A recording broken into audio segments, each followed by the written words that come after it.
బాకరాపేట కొండపైన శాంతి భద్రతలకు భంగం కలిగిస్తే కఠిన చర్యలు తహసీల్దార్ సిఐ అన్నారు.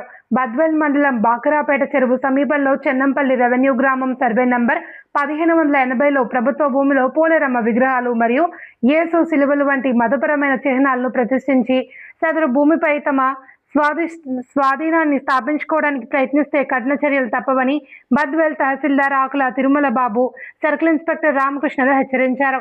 స్థానిక తహసీల్దార్ కార్యాలయంలో మీడియా సమావేశంలో వారు మాట్లాడుతూ బాకరాపేట కొండ మీద ఇరు వర్గాల మధ్య ఉద్రిక్తత నెలకొన్న నేపథ్యంలో మత ఉద్రిక్తతలను అరికట్టడానికి భారతీయ నాగరిక సురక్ష సంహిత 2023లోని సెక్షన్ 163 కింద చర్యలు చేపడుతున్నట్లు పేర్కొన్నారు.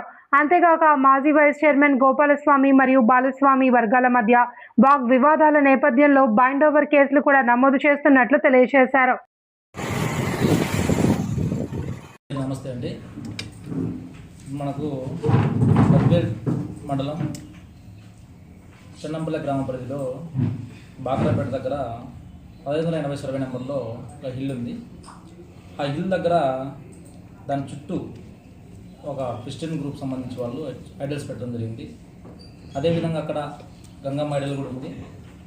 అదేవిధంగా ఒక 3 days బ్యాక్ హిందూ వర్గం వచ్చేసి అక్కడ పోలేరమ్మకు ఏదో ఒక ఏర్పాటు చేసుకొని ట్రై చేశారు. దాన్ని క్రిస్టియన్ గ్రూప్ సంబంధించి కొంతమంది వ్యతిరేకించారు. ఆ విధంగా ఒక 4-5 రోజుల నుంచి ఒక టెన్షన్ వాతావరణం నెలకొంది. దగ్గరగా క్రిస్టియన్ గ్రూప్ నుంచి ఒక 100-200 మంది వస్తున్నారు. హిందూ వర్గం నుంచి కూడా ఒక 100 మంది 200 మంది అక్కడ గ్యాదర్ అయ్యి అక్కడ ఒక టెన్షన్ వాతావరణాన్ని క్రియేట్ చేయడం జరుగుతూ ఉంటుంది. దీనివల్ల అక్కడ ప్రజలు భయభ్రాంతులకు గురవుతున్నారు. అదేవిధంగా ఇది కమ్యూనల్ ఇష్యూ అయ్యి కొద్దిగా ఇది హీట్ పెంచే విధంగా వాళ్ళు అక్కడ పబ్లిక్ని కూడా క్రియేట్ చేస్తున్నారు. దీనివల్ల మన పోలీసు వాళ్ళ నుంచి మనకు రిక్వెషన్ వచ్చింది.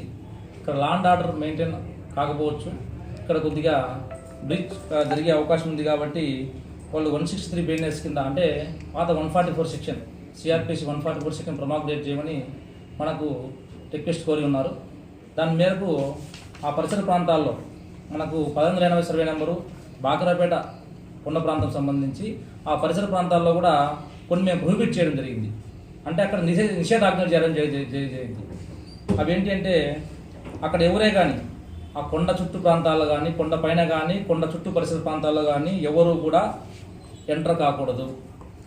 అదేవిధంగా ఎవరు కూడా ఆక్యుపై చేసుకోవడానికి కూడా ట్రై చేయకూడదు. తర్వాత దాన్ని ఎన్క్రోచ్ చేయడానికి కూడా కుదరదు.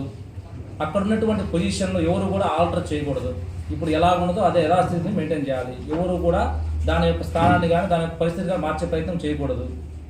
తర్వాత వచ్చేసి ఎవరు కూడా ఐడల్స్, కొత్త ఐడల్స్ కానీ, ఏది హిందూ ఐడల్స్ కానీ, తర్వాత క్రిస్టియన్ ఐడల్స్ కానీ, ఎనీ ఐడల్స్ అక్కడ చేసేదానికి లేదు. ఎవరు ఫెన్సింగ్ వేయడం కానీ, తర్వాత వచ్చేసి మాది అని చెప్పేసి అక్కడ క్వశ్చన్ చేయడానికి కూడా లేదు. తర్వాత వచ్చేసి గ్యాదరింగ్స్ కూడా మనం అక్కడ ప్రొహిబిట్ చేయడం జరిగింది. ఇవన్నీ కూడా మనము అన్ని ప్రాంతాల్లో పబ్లిష్ చేస్తున్నాము. మీడియా ముఖం ద్వారా కూడా ఇది కూడా 144 సెక్షన్ విషయం కూడా తెలియజేస్తున్నాము. అక్కడ ఎవరు కూడా ఈ యొక్క ఆర్డర్ను ఉల్లంఘించి ఎవరైనా కానీ మేమైతే ఏదైతే ప్రొహిబిట్ చేశామో ఇవన్నీ కూడా అక్కడ చేసినట్లయితే దాని మీద చట్టపరంగా చర్యలు తీసుకోబడతాయి. దీనికి ఎవరు మీరే బాధ్యులు అవుతారు. ప్రతి ఒక్కరూ కూడా ఈ యొక్క ఆర్డర్ని మీరు గౌరవించి అక్కడ ఎటువంటి law and order problem create చేయకుండా చూడాలని కోరుతున్నాను. ఇప్పుడు మన సిఏ గారు గురించి జరిగింది. దాని తగినట్టుగా ఇంకొక వర్గం వారు వచ్చి క్లాస్ కావడం జరిగింది. సో టయానికి పోలీసు ఇంటర్వెన్షన్ వల్ల కొంత మనం దాన్ని నిలువరించగలిగినాము. సో ఇటువంటి టెన్షన్ వాతావరణంలో మరి పబ్లిక్ ఆర్డర్కు ఈ రకంగా బ్రేక్ వచ్చినప్పుడు, వైలెన్స్ వచ్చినప్పుడు, సో మనకున్నటువంటి చట్టరీత్యా ఉన్నటువంటి ఒక పవర్ మరి 163 BNSS కొత్త ప్రకారం, ఓల్డ్ పాత సిఆర్పిసి క్రిమినల్ ప్రొసీజర్ కోడ్ ప్రకారం 144 సెక్షన్ ప్రకారం ఎవరైనా కానీ సభలు సమావేశాలు కానీ 4 అంతకంటే ఎక్కువ కానీ ఆ ప్రదేశంలో గుమిగూడితే చట్టరీత్యా కఠిన చర్యలు అయితే ఖచ్చితంగా తీసుకోవడం జరుగుతుంది. ఉల్లంఘించే తహసీల్దార్ వారి ఉత్తర్వులు పత్రికాముఖంగా మరి బద్వేల్ ప్రజలందరికీ, ముఖ్యంగా అందరికీ కూడా అక్కడ ఆ ప్రదేశంలో ఎటువంటి చర్యలు చేపట్టినా కూడా తప్పనిసరిగా మరి చట్టం తన పని తాను చేసిపోతుంది. మరి దానికి బాధ్యులు అవుతారు. కాబట్టి ఏదున్నా కూడా లీగల్గా కార్యక్రమాలు ఏదైనా కానీ లీగల్గా జరపాలని చెప్పి నేను కోరుకుంటున్నాను. అది మరి ఉన్నతాధికారుల కలయిక ద్వారా ఇంకో ద్వారా కానీ ఏదైనా సమస్య వచ్చినప్పుడు చేసుకోవాలి. అంతేగాని ఎవ్వరు కూడా ఏ వర్గం వారు కూడా చట్టాన్ని చేతిలోకి తీసుకుంటే మాత్రం ఉపేక్షించేది లేదు. దాని తగినట్టుగా చర్యలు తీసుకుంటాము. కమ్యూనల్ షీట్ కూడా ఓపెన్ చేయడం జరుగుతుంది. ఈ విషయాన్ని పత్రికా ముఖ్యంగా మీరందరూ కూడా దీన్ని మెసేజ్ని తీసుకుపోవాలా. చట్టం ఎవరైనా చేతిలోకి తీసుకుంటే మాత్రం ఈ విషయంగా ఖచ్చితంగా కమ్యూనల్ షీట్ ఓపెన్ చేసి లైఫ్ లాంగ్ పోలీస్ స్టేషన్లో వాళ్ళ రికార్డు పెట్టేటట్టుగా ఏర్పాటు చేయడం జరుగుతుంది. కాబట్టి అందరూ కూడా ఫర్దర్ ఆర్డర్ తహసీల్దార్ గారు ఇచ్చేంత వరకు ఈ నిమిషం నుండి 144 సెక్షన్ అమలవుతుంది. ఇది మీరు దీన్ని పబ్లిక్ లేక తీసుకుపోవాలా. ఈ మీడియా మిత్రులందరికీ నేను నా విజ్ఞప్తి, ఈ విషయాన్ని అందరికీ తెలియజేయాలా.